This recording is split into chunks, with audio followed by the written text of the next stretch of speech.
When you look at the clinician shortage, what you're finding is that we're already in a tough place. The number of clinicians is going down, rates of anxiety and depression are going up, the aging population is getting larger. We can talk about hiring, but there aren't enough therapists to hire. And trust me, if there were, we would. We have to look at other solutions for our patients, and ideally something that they can get. You're hearing from Dr. Angela Skrynzski, who is lead physician for telehealth at Virtua Health in New Jersey. In full disclosure, Virtua Health is a client of Woebot Health, and Angela leads the clinician journey. So, even though I personally think Woebot is awesome, I didn't want this episode to feel like an ad. Instead, we want to fight the hype, doom, and gloom surrounding AI with a discussion on actual use and operations in mental health support. This means practical instead of hypothetical at a site with more than 450 Woebot users. It means real world instead of trial, and it means discussing real clinician and patient excitement and concerns. Because this is an episode where we talk about Woebot, you get to hear our very first on-air legal disclaimer. Woebot has not been evaluated, cleared, or approved by the FDA for safety or effectiveness. It may be considered as an adjunct to care, but it is not intended to replace clinical care. Woebot may not be appropriate for all individuals. Thank you for that, and on to the show.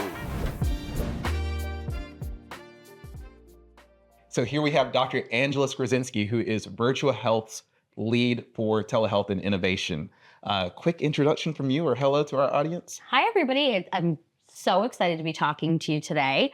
You know, Virtua has been really successful and happy about our partnership with Woebot, and there's just so much to talk about. Okay, well, fantastic. And even deeper, because on Meeting the Minds, I try to avoid sounding like I'm pitching anything, and I want to keep conversations to what leaders are doing, what people are putting their hands on and driving results. So don't want anybody to feel like we're having a Woebot pitch. We're going to talk about a whole lot more than just that relationship, but then we'll get into that, and you can fast forward to different sections that you want to see. Like if you want to focus in on the tech, there's going to be parts of the conversation that do that. But really, what is this conversation for? It's for the fact that in healthcare, nobody wants to be first, but somebody does have to be first. Somebody does have to be early. But guess what? In the case of incorporating things like tools like Woebot into clinical workflows and using that as an extender to your population, you can't be first. Why? You know, because you're first. Well, that's true. That's exactly true. Why we tried to take, but you know, it's interesting what you say, because there is that risk of being an early adopter. You know, there's no ability then to take lessons learned from anybody else. You're taking all the risk on yourself, but then there's certainly that advantage too of being able to drive all of that learning and sort of curate an experience from scratch. And of course, to have more experience than anybody else and be able to bring something to your patients or to whoever your consumer or client is that is just new and different and innovative, and how exciting for a team to be able to do something first. You know, there's something in that just feels great. Folks, okay, let's strip away the language of hype. Let's strip away promises, because even hearing these promises and hearing exaggerated claims and everything like that, it makes me curl up into a ball. It makes me afraid. But there's maybe we even talk about the anatomy of being first, how to approach innovation in the right way, teasing out in the right way for populations, so that you don't make the dastardly mistakes that you see when people dive headfirst into unproven lands and unproven grounds. But Dr. Angela, okay. But I did want to, I like to emphasize that you have the medical background, you have the one-on-one experience with patients, because you go to some conferences, you go to some areas, and you don't see the clinician involved, and you know that the solutions aren't built to that mindset. So I'd really just like to hear from you, your personal story, and how it's led you into medicine and now into innovation leadership in medicine. Sure. So I have sort of a typical story that ends in an atypical story. So My parents are both physicians, and I guess it's in the blood. I have a photo of myself at age 2 in scrubs that say doctor in training. So it's like, ended up being a little bit of the family business. Mm-hmm. And I went to medical school, and then I did my residency in family medicine and a fellowship in sleep medicine because that whole aspect of wellness is very interesting to me. And I was working in primary care, and then the pandemic hit. And there was this need to, see patients in different ways because there was no longer the ability to see them in person, face to face. And so we spun up a telemedicine COVID response team, essentially, at first. And that expanded into many, many more things. And Virtua started a digital transformation office. And I had the opportunity, and I've had the opportunity and pleasure to work in that space since then. And, I did my first telemedicine visit ever was it March of 2020? Uh-huh. And that's almost exclusively what I've done since then. And it's just an area that I feel really excited about and passionate about, and I enjoy it. So it's been really cool, but it's certainly not a traditional trajectory, and it also was not planned. So how did that call to arms come about? That, hey, there's probably a whole bunch of other people that might have had some ideas about innovation leadership. How did that come to you, and what did you feel like taking on that role of, like, I'm now evaluating the technologies that lead to the future of Virtua? Yeah, so it's a very simple answer. I got an email. It was sent to a bunch of clinicians. I got an email, and it said, would anyone like to try out some telemedicine? And I'm like, yeah, definitely. That sounds cool. And it's turned into, my full-time gig essentially at this point. And so, that, like I said, that evolved into doing the clinical work of seeing patients via telemedicine, but also, of course, driving forward the technology around that such that it's clinician friendly and patient friendly, bringing that clinician mindset to the development of all of these different innovations and initiatives that we do at Virtua in technology. Absolutely fantastic. Oh my goodness. When I think about projects, about innovation that have not included the people that you're... Sure. I'm so glad that they took the route of including clinicians. And if you're listening, that is a very necessary step before going through any kind of risky AI initiative. Yes. Very important. Yes. So let's rewind a little bit. Let's go to 2023, 2022, pre-implementation, everything like that. I'm one stat that the audience should be a little bit familiar with is that the majority, and I've heard upwards of 70% of mental health needs and behavioral health needs surface in a primary care setting. Mm-hmm. Can you talk about the impact of mental health needs surfacing within within Virtua's PCP program? Absolutely. So this is huge because we know that our primary care docs are already managing so much in a patient encounter. And they're also thinking about so much, and they're remembering so much about what we can offer patients with different conditions and different needs.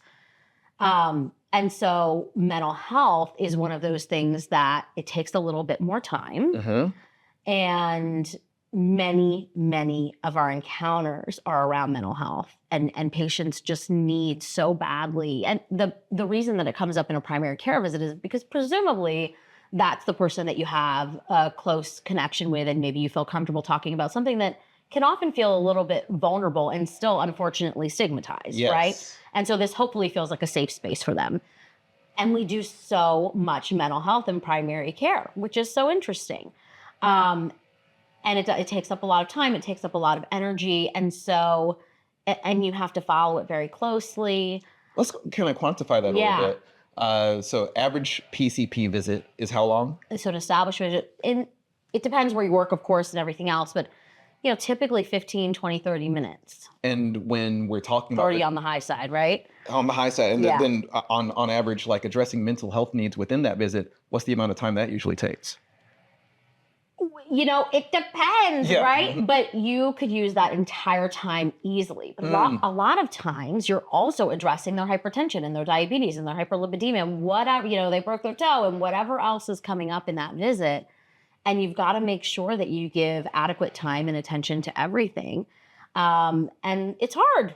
It's hard. And I think a lot of times mental health gets missed or pushed to the side because there's something more pressing physically. Like if they can't walk because they broke their toe, right? Then you're going to naturally address that first. The patient's going to bring it forward more. The clinician is going to feel that it's more urgent. And so it's tough, You really rely on the patient a lot of times too to bring forward their concerns about mood or mental health.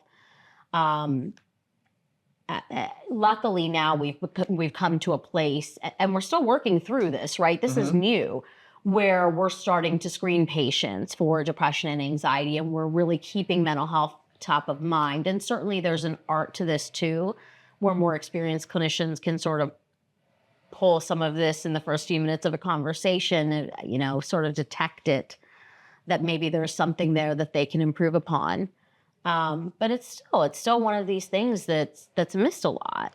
So it sounds like we have a population of patients that are being heavily taxed by these needs. Yeah. And then when it comes to, there's a language people are increasingly becoming comfortable with, but not fully. Right. But now they're starting to bring that to their PCP visits, and it's taxing our provider population as well. That's for sure. You're limited in options about what you can do for patients. So that makes it even more difficult. So what are some of the options that Virtua explored, or what was some of the experiences that you had beforehand that led to let's seek out a different type of innovation? Yeah, this is not unique to Virtua, right? So in general, when we're talking about mental health, we have medications, we have therapists that we can call upon, we have psychiatrists that we can work with. And there are some things that you can give patients that are sort of adjunctive, like lifestyle changes. And now we have this world of digital therapeutics as well, thank goodness. So what really drove Virtua in particular to look toward this type of innovation is we already see the difficulty and the barriers to seeing a therapist, right? We have long wait times, high expenses. Again, there's that stigma against mental health still that people battle with. And then there's transportation, finding the time to go, because most doctor's appointments aren't 1 hour long and aren't as frequent as, really doing good work with a therapist. And then, of course, there's the clinician shortage, right? And when you look at the clinician shortage, what you're finding is that we're already in a tough place. And we're already in a tough place pre-pandemic.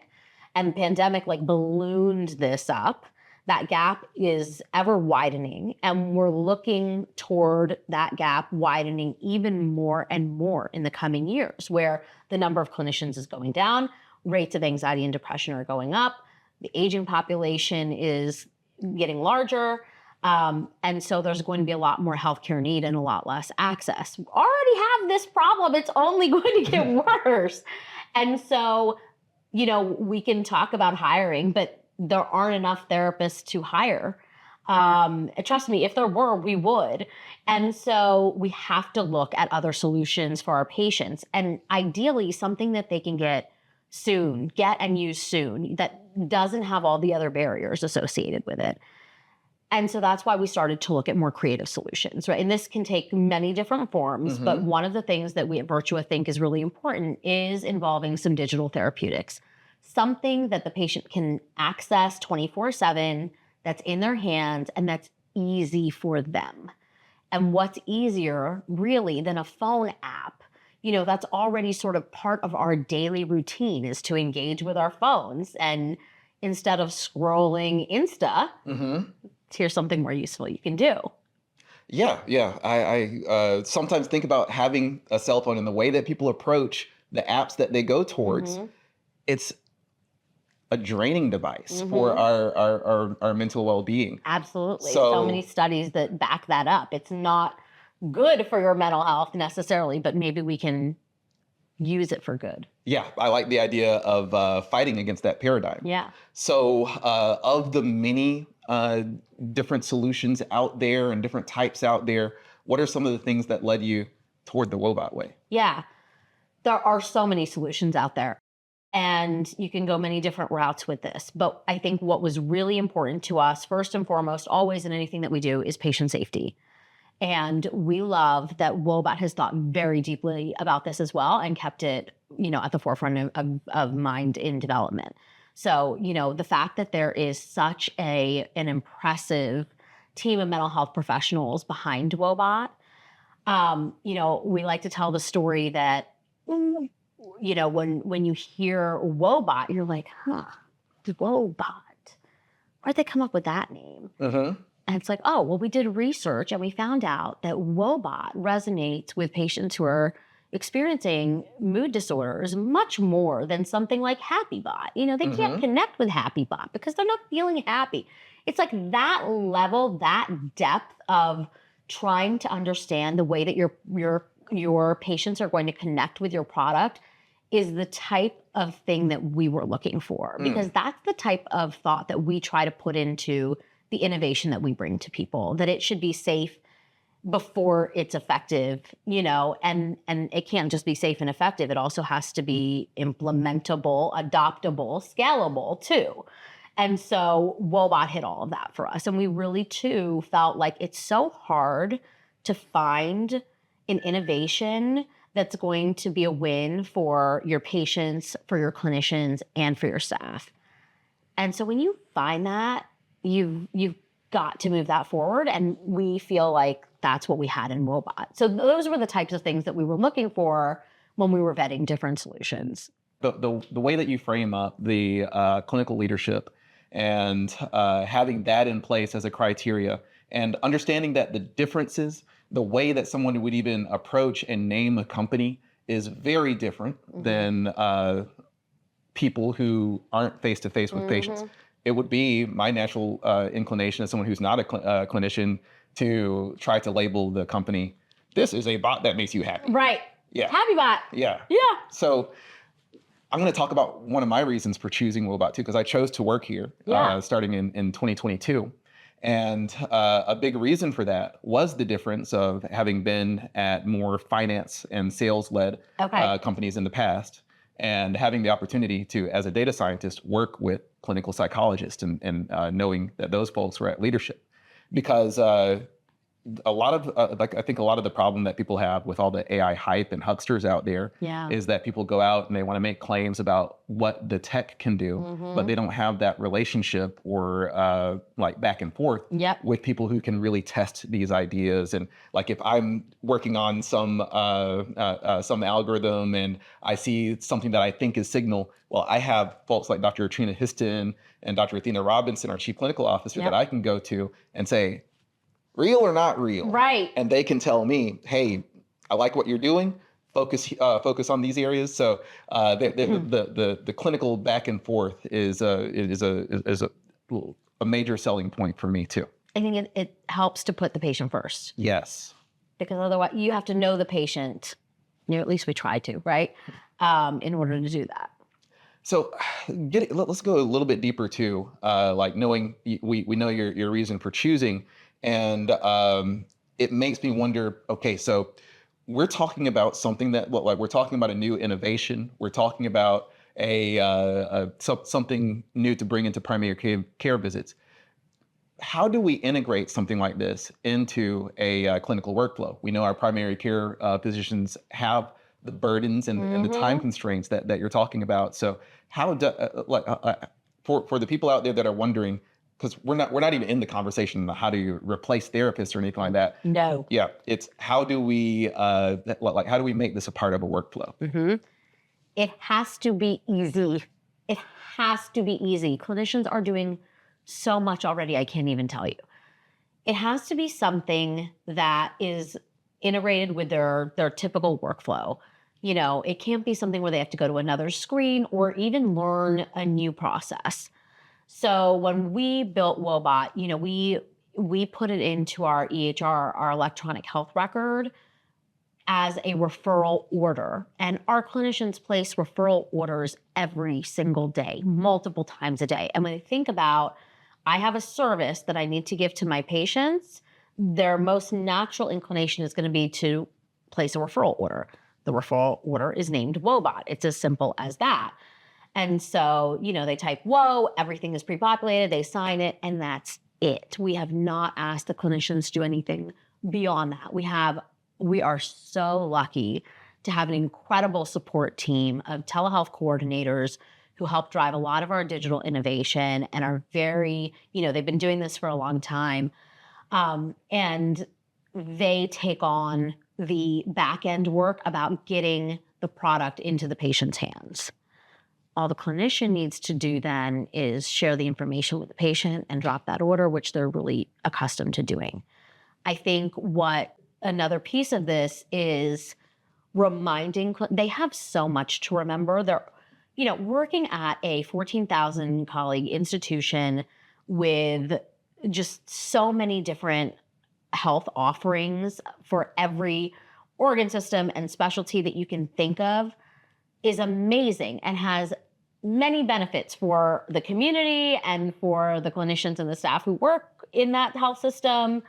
And so we're so glad that Virtua has such a wide offering. It also means that there's a lot for us as clinicians to remember. Mm-hmm. Like, oh yeah, we have not only GI, but we have an IBD specialist, and not only neurology, but a headache specialist, and so much more of that. If a patient needs medical transportation to their appointments and they have transportation insecurity, we have rideshare services that we can offer them.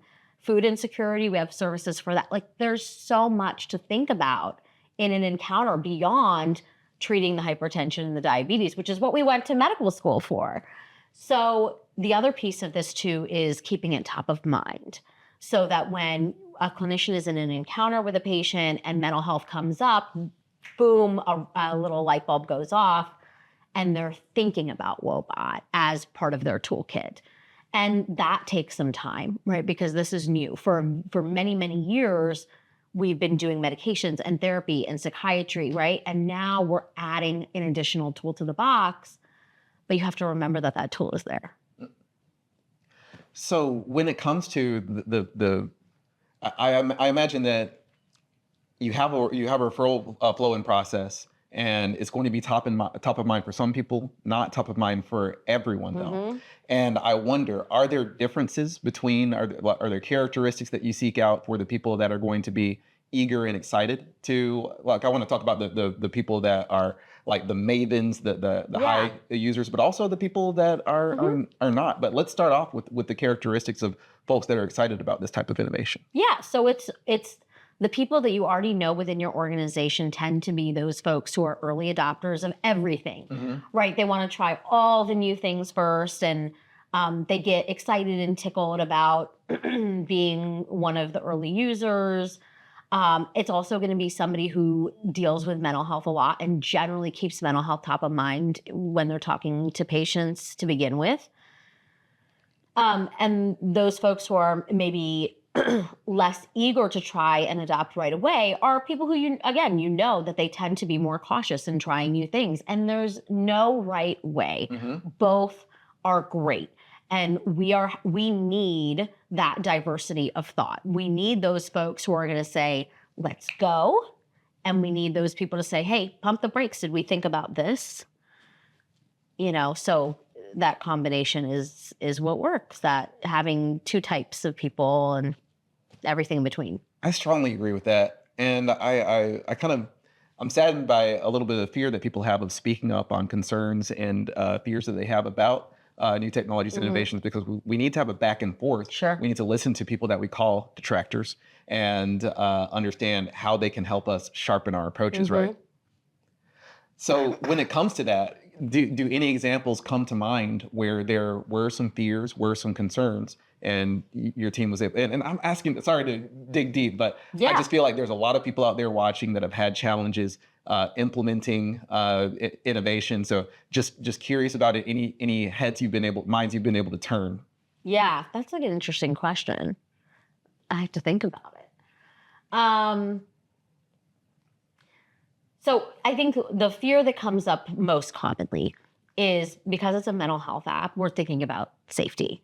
And what about a crisis response for somebody who's bringing up language that is maybe talking about suicidal ideation or something similar, right? And, luckily for us, we already had an answer to this because, again, being clinician led, both Woebot and Virtua, we had already brought this to the table. Mm-hmm. One of the things that we realized was really important was to lead with that conversation, and before the question could get asked, just so that people knew that we were taking that piece as seriously as they were and that we had also thought about that. And again, luckily, Woebot has a similar mindset in that area. Write that one down, y'all. Not the Woebot piece specifically, but the fact that you knew what the risk, like what people's risk buttons were, and rather than like letting that be the difficult conversation that someone would have to bring it up, you brought it forward. I think that's extremely important. So, program overall, we were talking about a picture where if there was a big tax to these mental health concerns being brought up during already limited PCP visits and taking time. We're talking about resource constraints, lack of capacity and ability to hire. We'd have to triple the pipeline of people coming out of medical school and residency programs to even meet the demand that we have now. So what's the response overall to before and after putting this in place? We have been so lucky that Woebot has done wonderful things for our organization, for our patients. Thank goodness that patients have seen a really significant benefit. And when we're able to share that with our clinicians, then of course that drives more engagement and more adoption. And the idea really is it should make everyone's life easier, right? Because as a clinician, it's so hard when all you have to offer is a medication that a patient does not want to take, a therapist that they don't want to go to or can't get into for 3 months, right? And same thing with a psychiatrist. And then you're like, oh, okay, well, throw your hands up in the air, shrug your shoulders. No, you can't do that. You've got to help your patient and they're struggling. So sure, we try to guide them into what we think is best for them, even if they're reluctant, and try to, address the fears related to whatever it is that we're advising that they're reluctant to engage in. But being able to use Woebot as a bridge makes things so much easier because it's like, all right, how about you try this to start with? Come back and see me in 6 weeks. Let's talk about how Woebot was. Let's reevaluate your mood. And then maybe you've opened a door to try something additional. But it's also just the fact that even if they agree to to medications and therapy, and you want to do all those things, right? It's going to take time to see those take effect. Whereas you can get Woebot in their hands literally. For us, we get them in their hands the next day, and patients activate their account. It's really easy to do, and they can start engaging with it almost immediately and begin to see the effects. And there's also something about being in that process that I think, I'm just spitballing, I haven't studied this, right? But I think there's something different about taking a pill than there is about being in the process of spending some time every week working on this. It's probably similar to the way you feel about seeing a therapist, right? It's like you're engaged in a process of well-being. It feels that way. You're taking time and spending energy on this, and they can really see very tangibly what they're doing with Woebot, because it's like, all right, well, today I talked about reframing my cognitive distortions, or today I talked about labeling. You can really put a name to what they're doing. And I think that there's something there that feels good to people. We need to do more work to develop more color around that thought, because what you're presenting is part of a continuum that's focused on helping with mental health. So it's not just having a digital mental health app in hand. It is the relationship with the psychiatrist and what they prescribe, and also the relationship with the therapist and in-person sessions and things like that. Yes. When these things come together, and there are studies that point to the relationship between digital mental health and the therapist relationship being adjunctive and being helpful to each other. But yeah, it would be great to look at the pharma relationship as well. Yeah. That was a fantastic point to bring up. One fear you didn't bring up, though. One fear you didn't bring up is the has there been any conversation or concerns around, am I going to be replaced? I don't think anybody has asked, because I think, like you mentioned, there is a hesitancy to bring up concerns around like adopting this new technology. But I sense that exists. You know, I sense that there is concern about, is AI going to replace me? Are we using Woebot to hire less therapists? You know, I think there's some of that background fear there. And the truth is, for Virtua, certainly I can speak to, but I think for many organizations, right, we hear the same thing. It's not the case at all. If we could hire more therapists, we would be thrilled. You know, we still feel like, and we still tell our patients and we still tell everybody that's the gold standard of care. Woebot is part of a comprehensive care plan that hopefully includes therapy, right? But we cannot get ourselves enough therapists. And, you know, per our discussion earlier about the widening gap in access to care, that's not going to get any better in the coming years. We have to start seeking more creative solutions now, so that when, first of all, because we need them already, but also as this gap continues to widen, we want to have some experience with these things. We want to have a protocol in place, something that we can offer to our patients that isn't the traditional one-on-one in person or even telemedicine, because we just don't have enough people to do that. And a digital therapeutic app is one of many creative solutions that you can offer your patients, and you know, we believe we should be offering our patients. I like that concept. It's a matter of collaboration, not competition. And one thing that's striking, and I'm going to reveal something about our inbound pipeline, is that in 2022, I didn't know exactly what I was coming into, but I noticed that there, the most significant interest that comes from people like signing up on our website, interested in the product, comes from people practicing therapy. So Makes sense. yeah, and we put the hype aside and the Terminator 2 machines coming in and replacing people.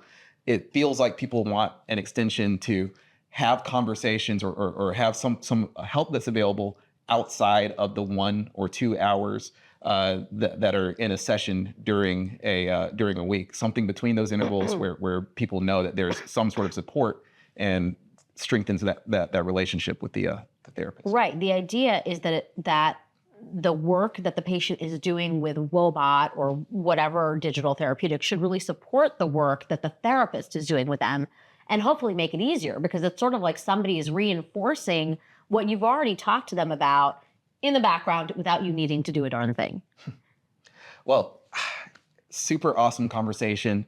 And I'm so happy to do this part with you, because it gives you a superpower. We have a magic power here on the Meeting of the Minds podcast, where you get the ability to change any one thing about healthcare. So given that magic power, what would you snap your fingers and do? Look, it's completely unreasonable, okay? But I would love to just take away any barriers to care. You know, I would love for people to be able to access care whenever and however they needed to. And, you know, that's everything, right? Transportation costs, time, stigma, all of these things, fear of healthcare. I wish that we could just give everyone preventive care and give everyone same day care when they need it, and all those things. We can't. But if I could snap my fingers, we would be there for our patients whenever they needed us. Let's see. You started that with, it's completely unreasonable. I think it's worth it to seek the unreasonable and I like it. to make that big challenge. Absolutely. Angela, I think that by having this conversation, you've provided a voice not to promise and hype, but to, hey, how do we get things done? But I think that there's going to be some people that want to go deeper is there a way that they can get in touch with you or follow you on social or anything like that? Sure. I have a LinkedIn, of course, who doesn't, a Facebook page, Instagram, and certainly you can search out my email on Virtua's page. And I always love having conversations with people about digital innovation and everything else in healthcare and anything not in healthcare too. So yeah, happy to talk more to others. All right. Well, you're everywhere. Really appreciate you having the conversation with us. Appreciate Virtua Health and the work that y'all are doing, the focus that you have on health equity and access. And for people that want to look at a broader perspective, like we were very deep into a clinical workflow, but there's a very inspirational person that our founder, Dr. Allison Darcy, had a conversation with, and his name is Dr. Eric Topol. In I think 2019, he wrote a book called Deep Medicine, which was all about the relationship between deep learning and medicine, or AI, well, what people call AI and medicine. And Allie did an interview with him. It should be popping up on your screen, or you can search AI in healthcare, Woebot, and it should come up in your search results to see that conversation. That's cool. Thank you very much. Thank you.